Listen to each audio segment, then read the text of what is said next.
வணக்கம் and welcome to 1008 soil project. இன்னைக்கு ஸ்லாங்கூர் எக்ஸ்பெடிஷன்ல நம்ம பார்க்க போற அடுத்த ஆலயம் 196வது ஆலயம் அருள்மிகு ஸ்ரீ சிவசுப்பிரமணிய ஆலயம் ஹாஸ்பிட்டல் சுங்கைபுலோ ஸ்லாங்கூர். இந்த ஆலயம் வந்து சுங்கைபுலோ ஹாஸ்பிட்டலுக்குள்ளாரல்ல, ஹாஸ்பிட்டலை கடந்து ஒரு ஃபியூ ஹண்ட்ரட் மீட்டர்ஸ்ல இந்த ஆலயத்தை பார்த்துடலாம்.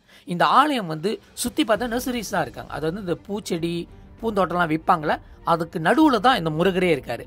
முருகர் வந்து ஒரு தாமானுக்குள்ளே இருக்கிற அரச மாதிரி தான் இருக்கிற மாதிரி எனக்கு ஒரு ஃபீலாக இருந்துச்சு. இந்த ஆலயத்தோட வண்ணத்தை பார்த்தாலே உங்களுக்கு தெரிஞ்சிருக்கும். கோல்டு நிறத்தை வெள்ளை நிறத்தில் அடித்து இந்த கோயிலோட அம்சத்தை வந்து இன்னும் மெருகூட்டி தான் கொடுத்துருக்காங்க. இந்த ஆலயத்திலேருந்து ஒரு பொடி மண் எடுக்கிறது எனது பெரிய பாக்கியமாக தான் நான் கருதுகிறேன்.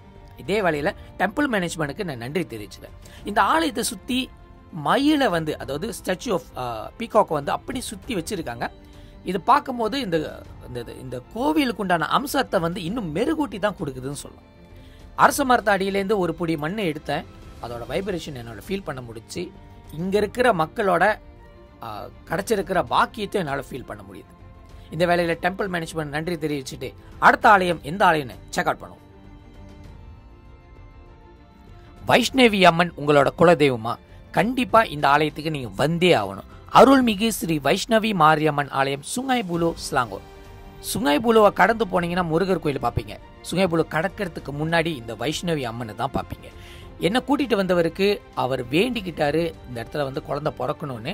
அந்த வேண்ட மாரி இந்த அம்மன் வந்து அருள் வாக்கு கொடுத்துருந்தாங்க. பின்னாடி இருக்கிறவங்க முன்பு உள்ள காலத்தில் செய்யப்பட்ட அந்த சிலை வடிவத்தில் தான் இருக்காங்க. இந்த சிலையை இன்னும் பராமரிச்சுக்கிட்டு வராங்க.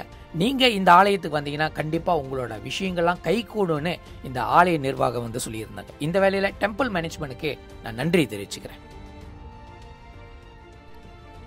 பத்து செம்பிலன் ஹைவே ஓரத்திலே வந்தீங்கன்னா இந்த அம்மனை பார்க்கலாம். தேவி ஸ்ரீ மகாமாரியம்மன் ஆலயம் ஸ்ரீ டாமன்சாரா பத்து செம்பிலன் கப்போங் ஸ்லாங்கூர். இந்த ஆலயத்திலேருந்து ஒரு பொடி மண்ணை கேட்டுட்டு வந்திருந்தோம். இந்த ஆலய நிர்வாகம் நம்மளுக்கு மண்ணை கொடுக்குறதுன்னு சொல்லிட்டு மனம் இறங்கி வந்து ஒத்துக்கிட்டாங்க. இதை கேட்கும் போது மனசுக்கு ரொம்ப இதமாக இருந்துச்சு. காரணம், இந்த மாரி ஆலயத்தெல்லாம் நம்ம சப்போர்ட் பண்ணாதான் நம்மளோட 1008 சாயில் ப்ராஜெக்ட் வந்து விரைவாக முடிக்க முடியும்.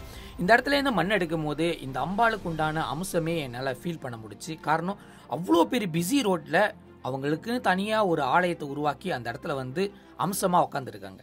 இந்த ஆலயத்துக்கு போயிருந்தீங்கன்னா கண்டிப்பாக கீழே இருக்கிற கமெண்ட் செக்ஷனில் தெரிவிங்க. ஆலய நிர்வாகத்துக்கு நன்றி தெரிவிச்சுக்குவோம்.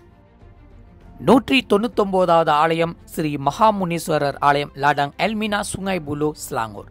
இந்த ஆலயத்திலேருந்து ஒரு பொடி மண் எடுக்கும் போது மனசுக்கு மிக நிறைவாக இருந்துச்சு. ஏன்னா அடுத்த ஆலயம் பார்த்தோமா 200வது ஆலயம் தொட போகிறோம். இந்த வேளையில் எனக்காக அவரோட நேரத்தை செலவு பண்ணி எல்லாத்தையும் விட்டுட்டு ஆலய பிரகாரம் படி எல்லாத்தையும் தேடி எனக்கு உதவி செஞ்ச திரு யோகேஷ் அவர்களுக்கும் அவரோட ஃபேமிலிக்கும் நான் நன்றி தெரிவிச்சேன். ஏன்னா மதியம் உரிமை அவங்க வீட்டில் தான் சாப்பிட்டு இருந்தேன். ரொம்ப ரொம்ப மகிழ்ச்சியாக இருந்துச்சு இந்தமாரி மக்கள் எனக்காக உதவி செய்ய வர்றதுக்காக. அதே நேரத்தில் அடுத்து எந்த இடத்துக்கு போக போகிறேன்னு கண்டிப்பாக நாளைக்குள்ள எபிசோட பாருங்கள். ஆனால் ஸ்லாங்கூர் ஏரியாவில் தான் மண் எடுக்க போகிறோம். இந்த வேளையில் இது 1008 சாயில் ப்ராஜெக்ட். உங்களால் முடிஞ்ச அளவுக்கு கான்ட்ரிபியூஷனை நீங்கள் கோவிலுக்கிட்ட சொல்லி எங்களுக்கு எடுத்து கொடுக்கலாம். இது உங்களின் பயணம்.